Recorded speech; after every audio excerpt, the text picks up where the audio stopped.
Θα σου πω κάτι. Μ' αρέσει ένας ήχος, μου βγάζει ένα συναίσθημα. Επιτρέπω στον ήχο και το συναίσθημά του να με καθοδηγήσει στο τι θα γράψω εκείνη την ώρα. Δεν ξέρω που θα πάει. Κατάλαβες, δηλαδή μπορεί να ακούσει την παραγωγή και να λες: βλέπω δερμάτινα σαλόνια και βροχή έξω από τα παράθυρα. Και ξεκινάει η ταινία. Με όραμα πάει δηλαδή.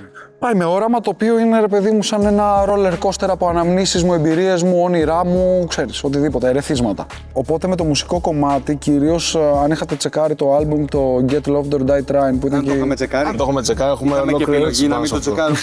Δηλαδή θέλω να πω, άμα πήγαινες κάπου θα το άκουγες. Δηλαδή, ρε φίλε, το Get Loved or Die Trying ήταν για σένα ένα experimental album. Σίγουρα, δες, κάθε άλμπουμ μου είναι experimental, απλά εκεί τι έκανα. Έκανα πρώτη φορά experiment στο να σου δώσω πολλές διαφορετικές εκδοχές ενός εμπορικού κομματιού στην Ελλάδα. Δηλαδή, μπες και άκου το μετά από τη σημερινή, ας πούμε, συνέντευξη. Μπες και σκέψου το εξής πράγμα. Όταν λέει ένας ράπερ, βγάζω εμπορικό κομμάτι στη χώρα, λες dancehall κλαπατσίμπαλο, αυλεπή ή ρεγκετόν. Εγώ πήρα αυτό το πράγμα που σκέφτεται κοινή γνώμη και λέω: πρέπει να δούμε και άλλες οπτικές από το τι μπορεί να είναι εμπορικό κομμάτι για την Ελλάδα. Δεν σου λέω ότι δεν υπάρχουν και αυτά τα στυλ μέσα εκεί, αλλά υπάρχουν και άλλες εκδοχές. Αυτό ήταν το Get Loved or Die Trying και στο λέω με την έννοια το πώς γράφω ερωτικά κομμάτια.